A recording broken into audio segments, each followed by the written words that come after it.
नमस्कार, मी आचल न्यूज अनकटमध्ये आपले स्वागत. पावत्याच्या ठळक घडामोडी. देशातील लोकांची उपासमार घालवण्यासाठी पंतप्रधान नरेंद्र मोदी यांनी उपवास करणार का? शरद पवार यांचा थेट सवाल. राहुल नार्वेकरांनी सर्वोच्च न्यायालयापेक्षा आपण कसे वरचढ हे सिद्ध केलं, अनिल परब यांचं वक्तव्य. आधी इंडिया आघाडीमध्ये सामील करा, मग भारत जोडोमध्ये येतो, प्रकाश आंबेडकरांचं वक्तव्य.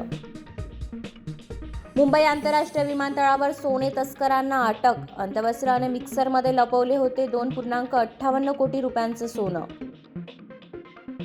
राज्यात थंडीचा कडाका वाढलाय. पुणे मुंबईसह राज्यातील इतर शहरही कडाक्याच्या थंडीनं गारठलीय.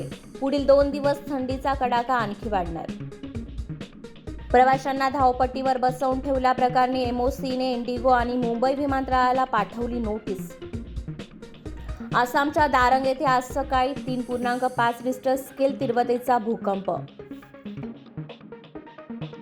पाकिस्तानवर इराणने केला एअर स्ट्राईक. दहशतवादी तळ उद्ध्वस्त करण्यासाठी क्षेपणास्त्रांचा मारा.